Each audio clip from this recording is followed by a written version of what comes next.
Lesson 6. The Sea. James Reeves. Let's read. The sea is a hungry dog, giant and grey. He roars on the beach all day. With his clashing teeth and shaggy jaws, hour upon hour he gnaws the rumbling, tumbling stones, and bones, bones, bones. The giant sea dog moans, licking his greasy paws. এটা হচ্ছে প্রথম স্ট্যান্জা। তো প্রথমেই দেখতে পাওয়া যাচ্ছে যে কবি বলছেন the sea is a hungry dog, অর্থাৎ সমুদ্র যেন একটি ক্ষুধার্ত কুকুর। অর্থাৎ সমুদ্রকে কবি কল্পনা করছেন একটি হাংরি ডগের সাথে, বা তুলনা করছেন হাংরি ডগের সাথে। এবং সেই হাংরি ডগ কীরকম?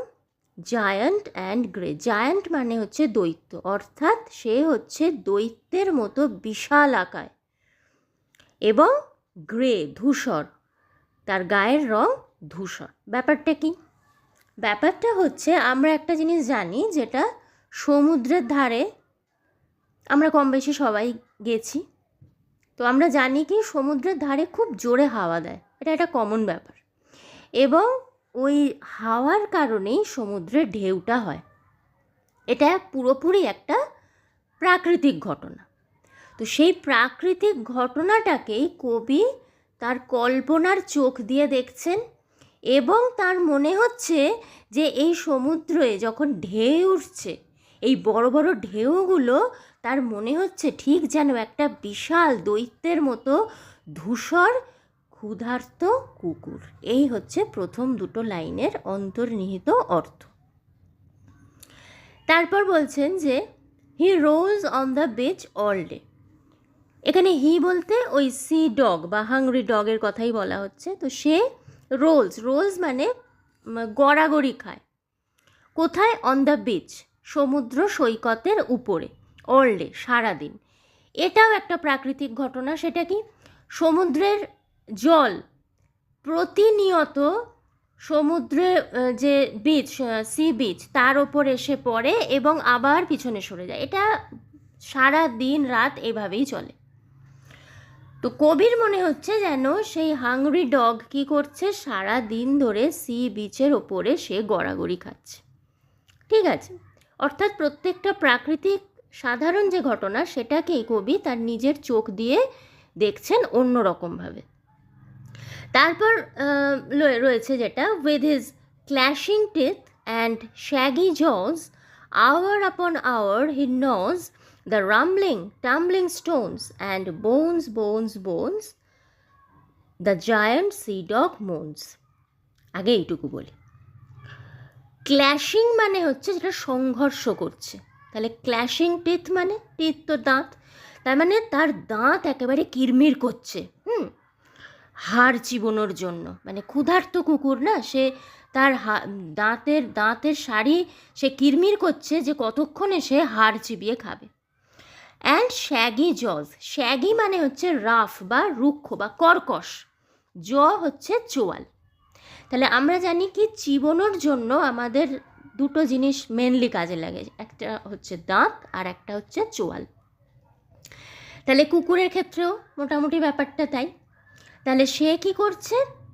তার প্রথমেই বলা হয়েছে হাংরি, তার খিদে পেয়েছে, সে ক্ষুধার্ত।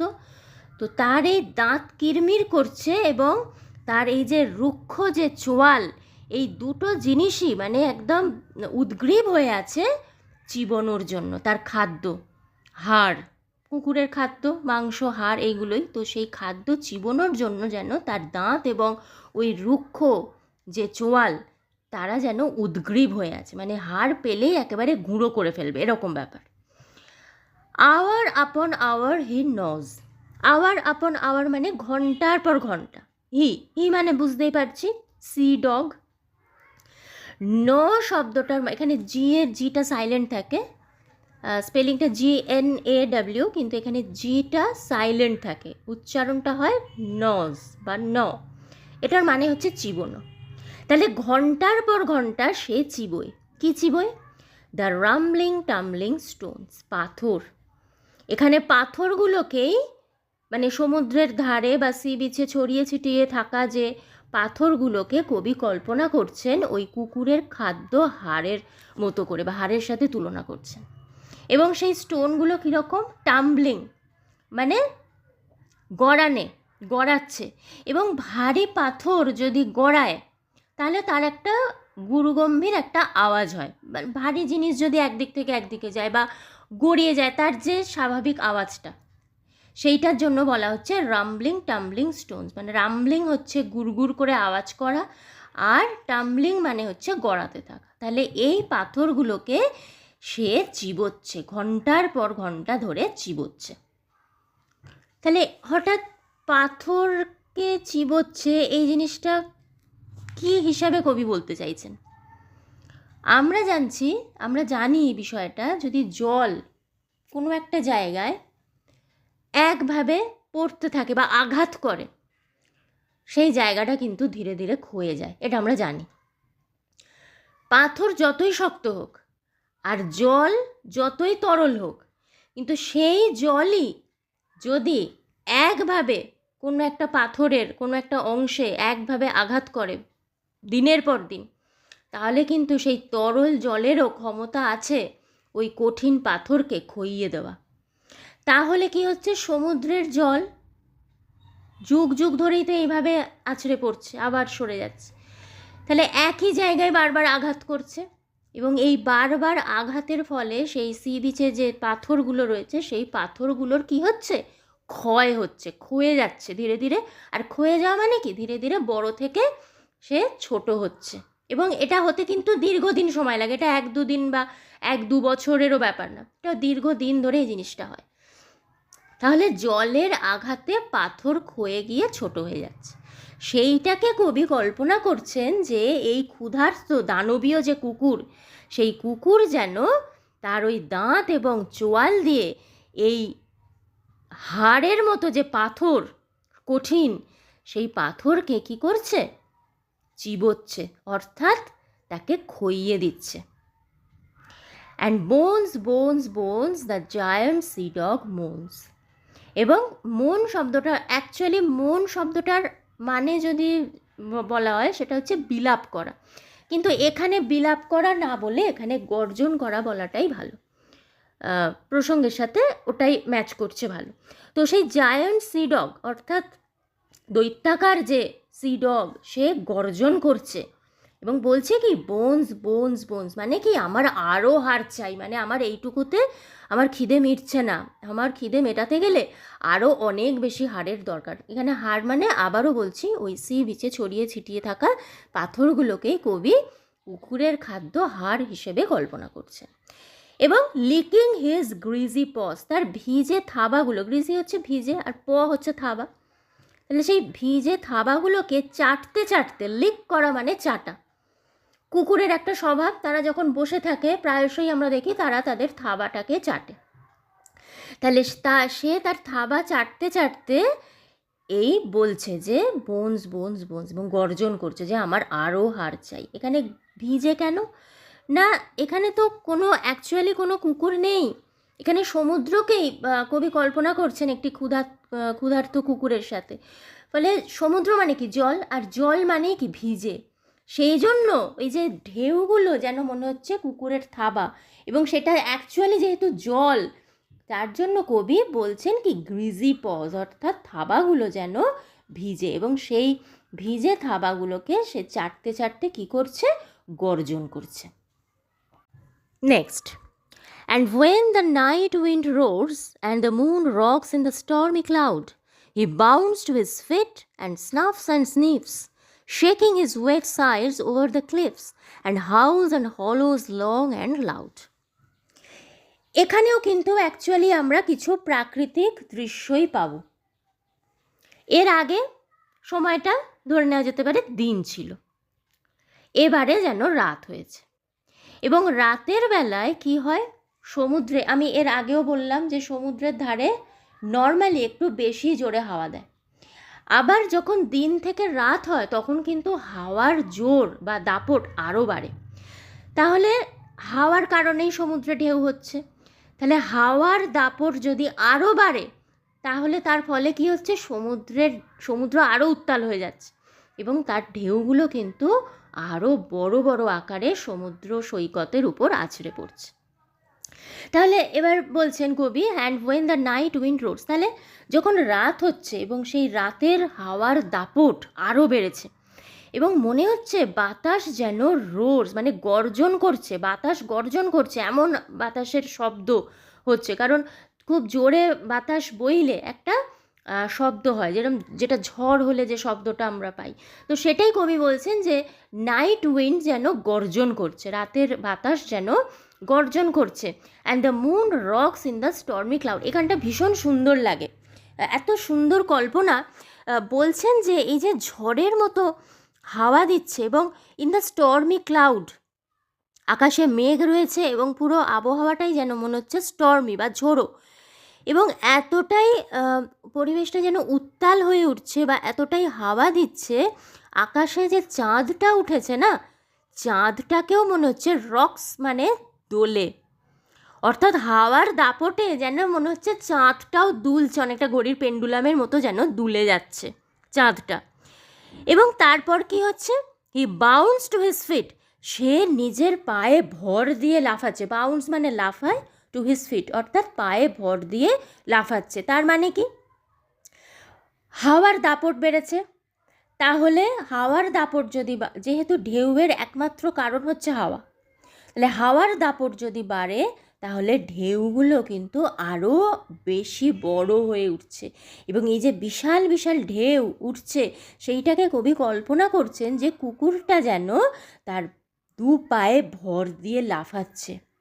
অ্যান্ড স্নাফস অ্যান্ড স্নিফস, কুকুরের একটা স্বভাব আমরা জানি, সব জায়গা তারা শুকে শুকে দেখে, সব কিছুটা বোঝে। তাহলে এখানেও কবির মনে হচ্ছে যে দু পায়ে ভর দিয়ে লাফিয়ে সে যেন বাতাসে কিসের নিঃশ্বাস নিচ্ছে, মানে নিঃশ্বাস প্রশ্বাস নিচ্ছে এবং বাতাসে কিসের যেন গন্ধ শুকছে বা গন্ধ নিচ্ছে। Shaking his wave sides over the cliffs, cliff শব্দটার মানে হচ্ছে কোনো পাহাড়ের ঢালে যদি কোনো পাহাড়েরই কোনো পাথর কিছুটা আলগা হয়ে ঝুলে থাকে, সেই জায়গাটাকে বলা হয় ক্লিফ। তার মানে এবার ঢেউ যদি বিশাল আকারের ঢেউ হয় এবং সেই সমুদ্রের ধারে যদি পাথুরে বা পাহাড়ি এলাকা হয়, তাহলে সেই ঢেউ আছড়ে পড়ছে কোথায়, সেই পাথুরে যে উঁচু যে ঢাল, সেই ঢালে আছড়ে পড়ছে। তার মানে কবি এটাকেই তিনি দেখছেন নিজের কল্পনার চোখ দিয়ে, তার মনে হচ্ছে যেন ওই কুকুরটাই সে নাড়াচ্ছে বা ঝাঁকাচ্ছে, শেকিং হিজ ওয়েট সাইডস, তার সারা গা তো ভিজে, কারণ এখানে কুকুর বলতে সমুদ্রকেই বলা হচ্ছে, তাহলে তার সারা গা ভিজে রয়েছে এবং সেই ভিজে তার গা, সেটা সে কী করছে, পাহাড়ের গায়ে সে সেটাকে ঝাঁকিয়ে বা ঘষে সেটাকে কী করছে, গাটাকে যেন শুকনো করার চেষ্টা করছে বা গা ঝাঁকিয়ে, আমরা জানি আমরা প্রায়শই দেখতে পাই যে কুকুরের গা যদি ভিজে যায় তাহলে তারা কী করে, গাটাকে ঝাঁকিয়ে নিয়ে জলটাকে তারা গা থেকে ঝেড়ে ফেলার চেষ্টা করে, তো সেটাই যেন মনে হচ্ছে এই সি ডগ করছে। And house and hollows long and loud, এবং তার সাথেই চলছে তার ভয়ঙ্কর গর্জন। হাউস অ্যান্ড হলোজ দুটোর মানেই হচ্ছে গর্জন, সে গর্জন করছে এবং তার গর্জনটা কীরকম, লং অ্যান্ড লাউড, দীর্ঘ এবং জোরে, মানে দীর্ঘ একভাবে গর্জন করছে এবং সেই গর্জনের আওয়াজ কিন্তু ভীষণ লাউড অর্থাৎ ভীষণ জোরে শোনা যাচ্ছে।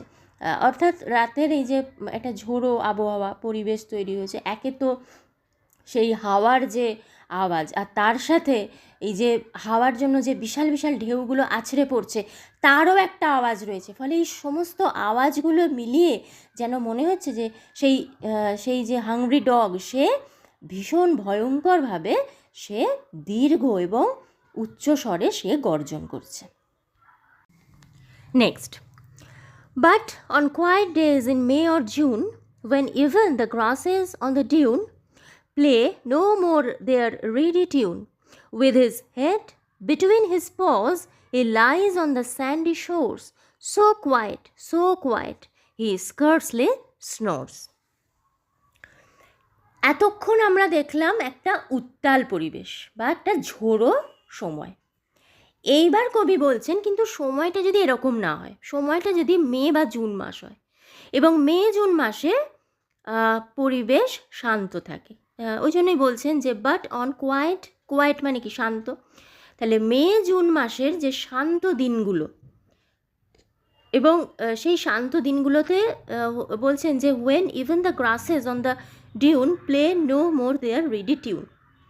ডিউন মানে হচ্ছে বালিয়াড়ি, অর্থাৎ হাওয়া হাওয়া কী করে, বালিকে উড়িয়ে নিয়ে যায় বা বয়ে নিয়ে যায়, নিয়ে গিয়ে কোনো একটা জায়গায় ফেলে, যেখান থেকে নিয়ে যাচ্ছে সেখানে অনেক সময় গহ্বর তৈরি হয় বা নিচু হয়ে যায় সেই জায়গাটা, আর যেখানে গিয়ে ফেলছে সেইখানটা একটা ঢিবি হয়ে যায় বালির, সেটাকে ডিউন বা বালিয়াড়ি বলা হচ্ছে। এবার সেই বালিয়াড়িতে কি হয়ে আছে, বড় বড় ঘাস জাতীয় উদ্ভিদ হয়ে রয়েছে। এইবার আমরা যদি কল্পনা করি যে সমুদ্রের ধারে বাতাস বইছে, তাহলে সেই বাতাস যখন ওই নলখাগড়া জাতীয় যে ঘাস জাতীয় যে উদ্ভিদ তার মধ্যে দিয়ে, বা কাশ ফুলও কিন্তু, কাশ যেটা হয় কাশফুল, সেটাও কিন্তু এই ধরনেরই হয়, তো এর মধ্যে দিয়ে যখন বাতাস বয়ে যায় তখন কিন্তু একটা সরসর করে আওয়াজ হয়, এটা খুব স্বাভাবিক ঘটনা। তাহলে যখন সমুদ্রের ধারে হাওয়া দিচ্ছে এবং সমুদ্রের ধারে এই যে ঘাস, লম্বা লম্বা ঘাস হয়ে আছে, তার মধ্যে দিয়ে যখন হাওয়া যাচ্ছে একটা সরসর করে আওয়াজ, শব্দের সৃষ্টি করছে। কিন্তু এই মে জুন মাসে যখন পরিবেশ শান্ত থাকে, পরিবেশ শান্ত থাকা মানেই হচ্ছে হাওয়া দিচ্ছে না, হাওয়াটাই কিন্তু এই অশান্ত যে পরিবেশের কারণ। তাহলে শান্ত হয়ে আছে পরিবেশ মানে কি, সেই সময় বাতাসের তীব্রতাটা কম থাকে। তাহলে বাতাসের তীব্রতা যদি কম থাকে তাহলে ওই ঘাসের মধ্যে দিয়ে বাতাস সেইভাবে বয়ে যাবে না, আর সেইভাবে যদি বয়ে না যায় তাহলে ওই যে সরসর করে যে আওয়াজটা হয় সেটাও হবে না।